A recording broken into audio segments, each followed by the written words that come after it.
네. 오늘은 발표자가 저 혼자인 관계로 빠르게 끝낼 텐데 조금 네, 조금 잠깐만요. 어, 음, 저도 됐다. 아, 보이시나요? 오호. 해봅니다. 오.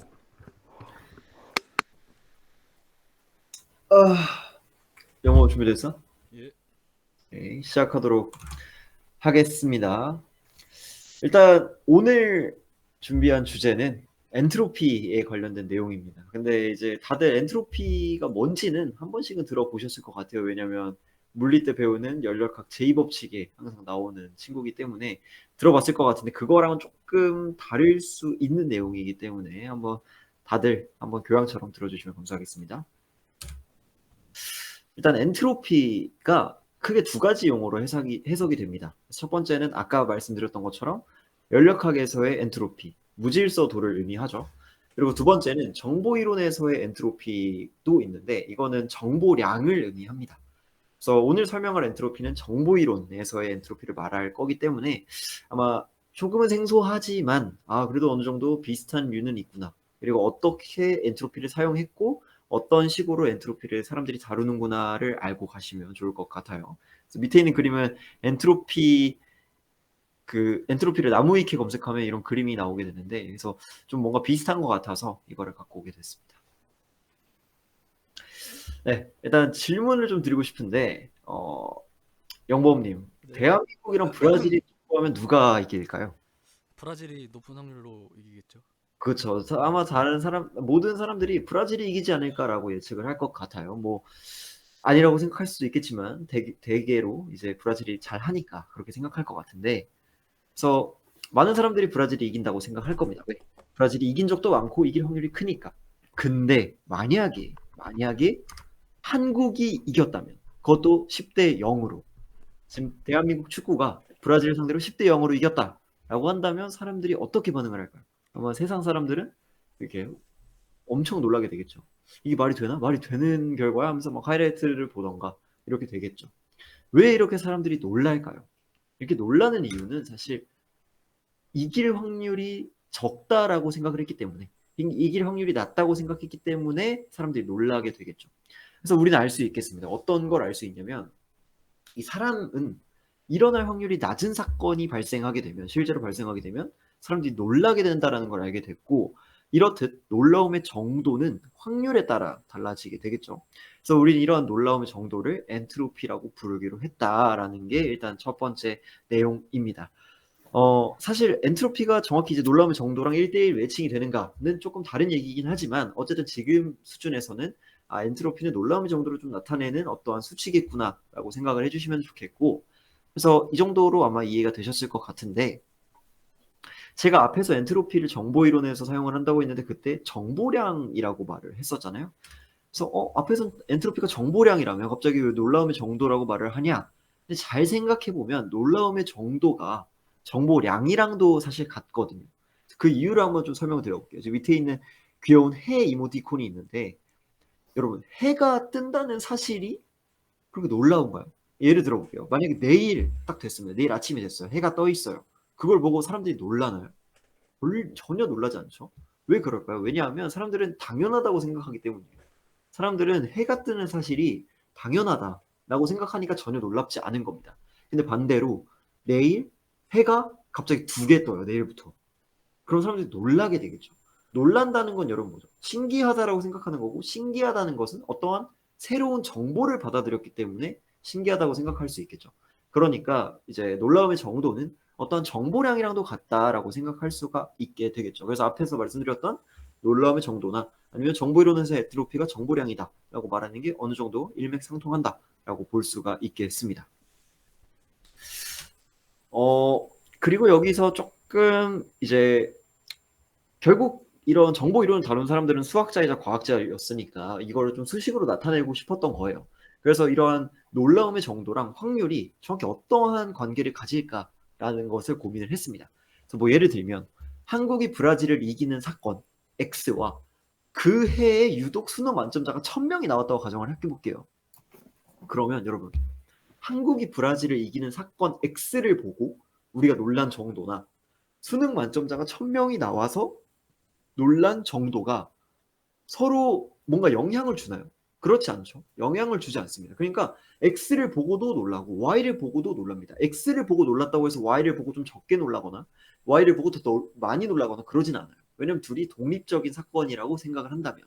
그러니까 그래서 사람들이 생각을 했죠. 뭐냐? X, Y의 놀라움이라는 것은 X랑 Y가 동시에 발생을 했을 때 놀라움 정도는 X만 발생했을 때와 Y만 발생했을 때를 서로 놀라움 정도를 더해주면 되지 않을까라고 생각을 한 거죠. 그래서 수식으로 작성을 해보면 이때 놀라움의 정도를 H라고 표현할 건데 H, X, Y, X, Y가 발생했을 때의 놀라움은 X가 발생했을 때의 놀라움, HX와 Y가 발생했을 때의 놀라움인 HY를 더해준 것을 이제 표현할 수가 있겠죠. 자, 여기까지 아마 좀 이해가 되셨을 것 같은데 그리고 우리가 고등학교 때 배웠던 혹은 대학교 때 확률과 통계 이런 통계를 배운 분들은 이제 아실 테지만 우리가 어떤 독립적인 사건 두 개가 발생을 할 때 그 둘 다 동시에 발생할 확률을 구할 때 어떻게 구하죠? 하나의 확률 곱하기 이게 더하기가 아니라 곱하기인데 이게 좀 잘못 나왔습니다. 한 X라는 사건이 발생할 확률 곱하기 Y라는 사건이 발생할 확률을 해주면 둘 다 일어날 확률을 우리가 계산할 수 있다는 거 알고 있죠.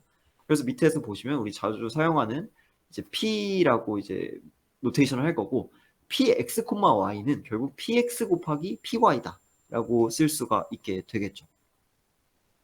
그래서 이제 정리를 하자면 그러면 놀라움의 정도는 어떤 사건들이 각각 발생했을 때의 정도를 더한 거가 되고 모두 일어날 확률은 그 각각의 확률을 곱해준 거다라고 생각을 할 수가 있겠는데 여러분 여기서 좀 잘 좀 노려보시면 각각의 확률에 대해서 어느 한 수치는 더하는 거고 어떠한 수치는 곱하는 거다. 뭔가 곱했을 때 더해지는 거 이거 어디서 많이 보지 않았나요?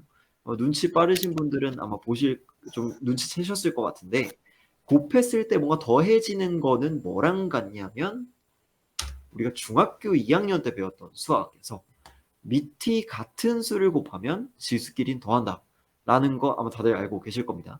그래서 밑에서 보시면 A의 M승 곱하기 A의 N승은 A, M 플러스 N승이 되는 거죠. 이거는 다들 아실 거예요. 그래서 여기서 보면은 어떠한 값들을 곱하면 위에 있는 지수는 더해주는 연산이 되죠. 이걸 보고 사람들이 착안을 한 겁니다. 놀라움의 정도는 더하는 거고 확률은 곱하는 거라면 이 둘은 어떤 로그 관계가 아닐까? 혹은 지수의 관계가 아닐까? 라고 생각을 한 거죠.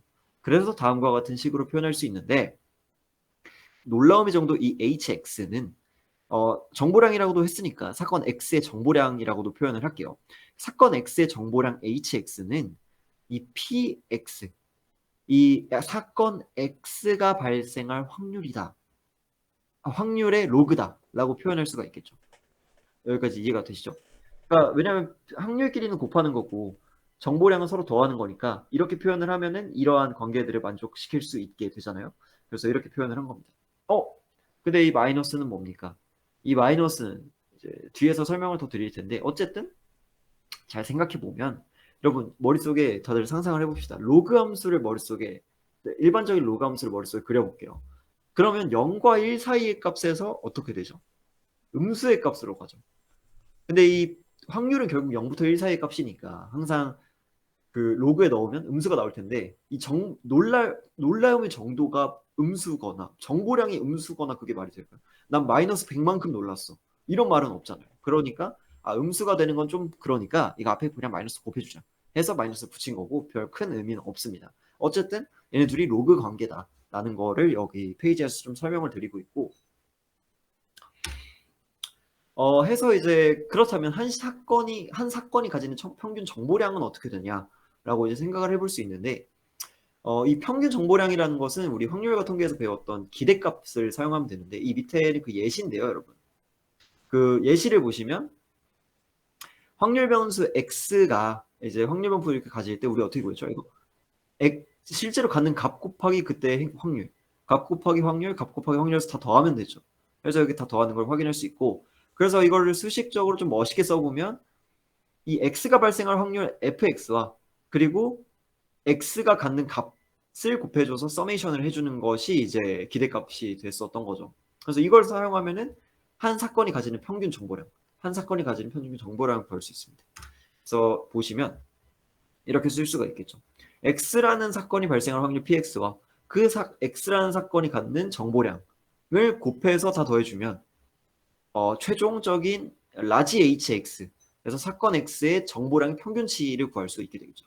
그래서 사실 정확하게 말씀을 드리면 엔트로피는 사건 x의 정보량의 평균이 맞습니다. 그래서 엔트로피는 이제 사건 x의 정보량의 평균치다, 이렇게 표현할 수가 있겠고, 그래서 앞에서 얘기 드렸던 그 로그 함수라는 것은 이제 0과 1 사이에 이렇게 하면 음수가 되니까 앞에 마이너스 붙인다, 뭐 이렇게 해서 이걸 갖고 온 거고, 어쨌든 이런 거다. 엔트로피는 0이다.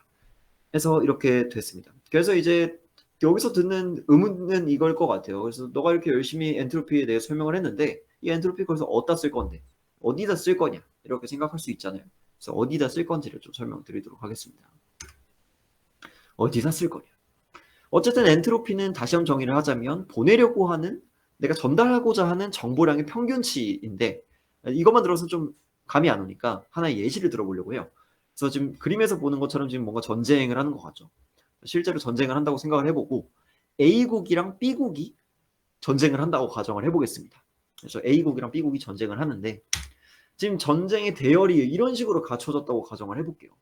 A1, A2 같은 둘 다 A국의 군대인데 이제 첫 번째 군대, 두 번째 군대가 되는 거죠. A1, A2 그리고 B의 군대는 이런 식으로 이렇게 대열을 해놨다고 가정을 합시다. 이렇게 서로 대치하는 상황에서 A2 분대가 A1 분대한테 작전을 전달하고 싶을 때 여러분 어떻게 해야 될까요? 한번 다들 고민을 해보시면은 뭐 여러 가지 방법이 있겠지만, 만약에 뭐 이거 최악의 방법이겠지만 소리를 친다고 가정을 해봅시다. A2가 A1한테 야 오늘 새벽에 기습해 라고 한다면 B가 뭐라고 생각할까요? B는 당연히 야 쟤네 오늘 새벽에 기습하겠다는데? 라고 생각할 수가 있겠죠. 이런 식으로 전달하면 B국은 너무 손쉽게 대응할 수 있기 때문에 이런 식으로 이제 작전을 하다라면 안 되겠습니다. 그렇다면 암호로 전달을 해야 될 텐데, 왜냐면 B국이 들어도, B국이 이러한 정보를 탈취해도 못 알아듣게 하려면 이렇게 암호로 전달해야 될 텐데, 이 암호로 전달하게 되면 이게 원래 보내고자 했던 내용보다 암호가 너무 길어지면 너무 비효율적으로 되겠죠. 그래서 실제로 여기서 예시를 들면 A2가 뭐 이런 식으로 보냈는데 A1이 그다음 뭐라고? 뭐 이런 식으로 오류도 많이 발생할 거고, 암호가 너무 길어지면 비효율적이게 될 겁니다. 그래서 사람들이 생각한 게 뭐다? 엔트로피다. 엔트로피는 우리가 전달하고자 하는 정보량의 평균치니까 이 평균치에 따라서 정보량의 확률에 따라 최적의 암호의 길이를 정할 수 있다라는 게 이제 엔트로피의 큰 장점이 되겠습니다. 이게 무슨 말이냐? 이제 밑에 있는 이제 예시를 이제 계속 진행을 할 텐데 한번 천천히 한번 따라와 보세요. 그래서 보시면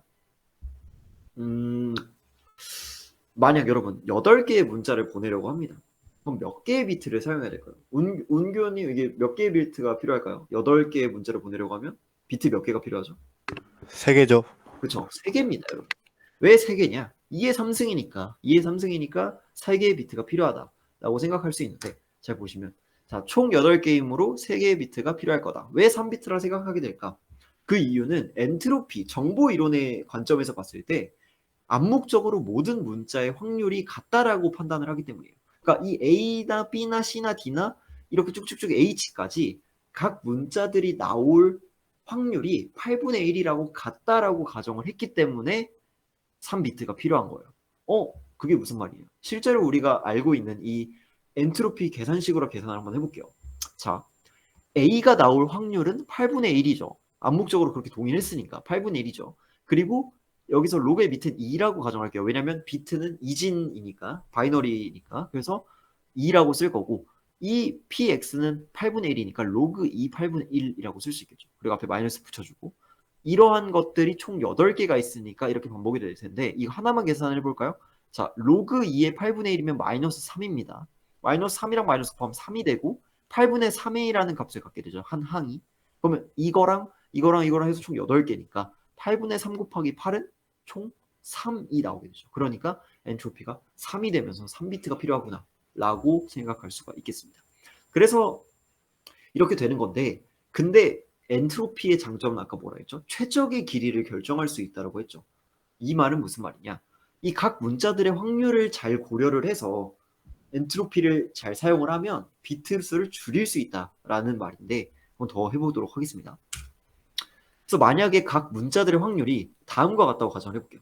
A가 2분의 1이고 A라는 문자가 나올 확률이 2분의 1이라는 겁니다. 그러니까 A를 많이 쓴다는 거죠. 어떤 그 글을 쓸 때 A라는 문자를 제일 많이 사용한다는 겁니다. 그리고 B는 4분의 1, C는 8분의 1, D가 16분의 1, 그리고 나머지 E, F, G, H는 64분의 1이라고 가정을 해볼게요. 그럼 그때 엔트로피는 얼마일지 한번 계산을 해보도록 하겠습니다. 계산식은 아까랑 똑같은데 그대로 대입만 하면 돼요. 그러면 A가 갖는 확률은 2분의 1이고 정보량은 로그 2의 2분의 1이니까 이거 계산하면 어떻게 되죠? 그냥 2분의 1이 되겠죠. 이거 계산하면 2분의 1 되고 이거 계산하면 8분의 3, 16분의 4 이런 식으로 쭉쭉쭉 계산할 수가 있겠죠. 이걸 다 더하면 몇 비트가 나온다? 2비트가 나온다. 이게 핵심입니다. 그래서 엔트로피는 각 문자들이 나올 확률들을 고려를 했기 때문에 아까 보았던 3비트가 아니라 2비트로 줄어드는 걸 볼 수 있겠죠. 그래서 적군한테 들키지 않고 암호화해서 전달을 할 때 단 2비트만 있으면 8개의 문자를 보낼 수 있다라는 게 엔트로피 정보 이론의 핵심입니다. 이게 어떻게 가능한 건가? 라는 건데 엔트로피가 여러 가지로 좀 해석이 될 수 있어요. 엔트로피는 사실 불확실성을 나타내는 척도이기도 합니다. 이게 무슨 말이냐면 앞에서 이렇게 모든 확률이 같을 때가 더 컸죠. 그리고 확률이 다르고 한쪽으로 치우쳐져 있을 때가 더 엔트로피가 낮았습니다. 그래서 보시면 확률이 모두 같을 때는 한 문자의 확률이 더 클 때가 엔트로피가 더 작았다. 그러니까 확률이 모두 같을 때가 더 컸고 한 문자의 확률이 더 클 때, 그러니까 한쪽으로 치우쳐져 있을 때가 엔트로피가 더 작았다라는 의미인데 이거를 좀 더 쉽게 설명하면 어떠한 걸 예측을 할 때 얼마나 예측하기 쉬운지에 따라서 엔트로피가 달라진다는 거예요. 이게 무슨 말이냐면 여러분 밑에 주사위가 있잖아요. 주사위를 던져요. 주사위를 던졌을 때 1부터 6 사이의 값이 나온다는 건 알지만 뭐가 나올지 예측하기 쉬울까요? 전혀 아니죠. 모든 값이 6분의 1이기 때문에 뭐가 나올지는 사람마다 다 다르게 예측할 거예요. 근데 만약에 이렇게 그림처럼 모든 면이 5고 단 하나의 면만 1일 때를 가정해 볼게요. 그럼 여러분 이 주사위를 던졌을 때 무슨 값이 나올 거라고 예측하면 좋을까요? 5가 나올 거라고 예측하는 게 가장 편하겠죠. 그 이유는 5가 나올 확률이 가장 크기 때문이에요. 그럴 때는 아까 말했던 것처럼 한 문자의 확률이 더 크기 때문에 5만 5면이 있고 1만 1면이 있을 때의 주사위의 엔트로피는 굉장히 낮게 측정이 되겠죠. 근데 반대로 기본적인 이 주사위 1부터 6까지 모든 숫자를 한 면만 갖고 있는 이 주사위는 던졌을 때 무슨 값이 예측하기 어렵기 때문에 엔트로피가 증가하게 된다라고 표현할 수 있겠습니다. 그래서 지금 정보 이론에서의 사용하는 엔트로피가 어떤 느낌인지를 계속 말씀을 드리고 있는데 지금 좀 살짝 알 듯 말 듯 어떤 개념이 다가오고 있을 거예요. 그 정도로 가져가시면 좋을 것 같아요. 이거는 좀 추가적인 연구인데요. 이런 생각을 할 수 있어요. 이거는 무슨 생각이냐면 A2가 그래서 A1한테 어쨌든 2비트로 보낸다고 칩시다. 근데 여기선 사실 2비트가 아니겠죠. 왜냐하면 이제 8개의 문자가 아니고 4문자만 있다고 가정을 해볼게요. 계산하기 편하려고. 그러면은 A2가 생각한 확률은 이거예요. 원래 정답 확률. A가 2분의 1, B가 4분의 1, C가 8분의 1, D가 16분의 1의 확률을 갖고 있다라고 A2에선 설정을 하고 보낸 거예요. 근데 A1에선 이거를 좀 잘못 본 거죠. 이걸 잘못 봐가지고 A가 16분의 1, B가 8분의 1, C가 4분의 1, D가 2분의 1이라고 알고 있었다고 가정을 해볼게요. 그랬을 때 엔트로피는 어떻게 측정이 될까? 자, A2가 보낼 때 엔트로피는 다음과 같습니다. 이렇게 되겠죠. 이건 원래 알고 있는 겁니다. 2분의 1 로그 2의 2분의 1. 이렇게 쭉쭉쭉 더하면 1.625가 나와요. 1.625 이렇게 계산을 하면. 근데 A1이 갖고 있는 이 확률 분포는 달랐기 때문에 이 앞에 있는 건 정답 확률입니다. 정답 확률. 근데 뒤에 있는 여기 들어가는 확률은 본인들이 알고 있었던 확률인 거죠. 그러니까 이 본인들이 알고 있는 정보량 곱하기 실제 확률을 곱한 겁니다. 그래서 이렇게 계산을 하면 3.0625라는 값이 나오게 돼요. 엔트로피가 거의 2배가량 증가를 했죠. 그래서 여기서 알 수 있는 점은 뭐냐면 엔트로피라는 거의 성질은 서로 확률 분포가 다른 거를 갖고 있을 때 엔트로피를 계산하면 커지게 되고, 반대로 서로 같은 걸 갖고 있으면 제일 작게 되는 특징을 갖고 있다고 볼 수 있겠죠. 엔트로피는 서로 확률 분포가 다를 때 커지고 같으면 작아진다 라는 특징을 갖고 있습니다. 그래서 이런 성질이 진짜 중요한데, 이런 성질은 왜 중요하냐면 여러분들이 이제 머신러닝이나 딥러닝을 혹시 공부하게 된다면 그 공부할 때 크로스 엔트로피라는 게 나옵니다. 크로스 엔트로피라는 건 뭐냐면 그 정답 확률이 있습니다. 정답 확률이 있고 이거를 잘 AI 모델이 이걸랑 똑같이 예측하도록 하는 게 우리가 학습하는 거의 목적이에요. 그러니까 이 모델이 강아지인지 고양이인지를 잘 구분하는 게 목표인데, 강아지랑 고양이의 분포가 있잖아요. 그 분포랑 똑같이 만들면 좋겠다라는 아이디어를 낼 수가 있겠죠.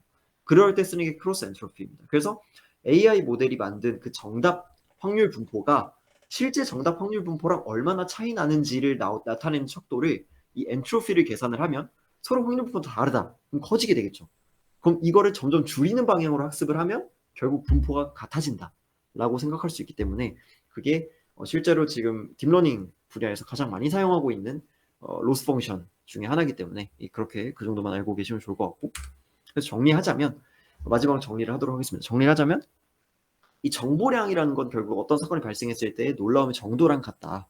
그리고 엔트로피는 그러한 정보량의 평균이며 얼마나 불확실한가, 불확실한 정도를 나타낸다라고 볼 수가 있겠고, 그리고 엔트로피는 정보의 확률을 고려하기 때문에 전달에 필요한 정보량을 줄일 수가 있게 되고, 엔트로피는 어떤 성질이 있냐면 예측하기 어려울수록, 이 말은 결국 얼마나 불확실한지 혹은 확률이 균일하다라는 건 그만큼 뭐가 나올지 모른다는 거기 때문에 불확실하다고 볼 수 있겠죠.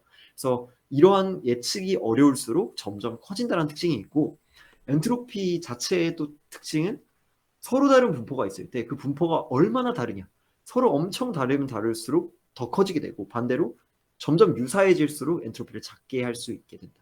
그래서 여기서 이제 딥러닝에서 크로스 엔트로피라는 로스 펑션을 사용을 한다라는 걸 적어놨고, 그래서 여러분들이 오늘 가져가셨으면 좋을 이 개념들은 엔트로피를 정보 이론에서 어떻게 받아들이는지랑 어떤 방식으로 쓰고 있는지랑 현재에 와서 현대 사회에서 엔트로피는 어떤 식으로 사용이 되는지에 대한 전체적인 개괄적인 내용을 좀 알고 가셨으면 좋겠습니다. 그래서 이거는 제가 참고한 자료고요. 그래서 실제로 그 오픈북으로 열려 있는 책이니까, 그래서 링크 혹시 필요하시면은 한번 보시고 읽어 보시면 아마 더 큰 도움이 될 거라고 생각합니다. 이상 마치도록 하겠습니다. 아, 야호. 좋은 강의였습니다.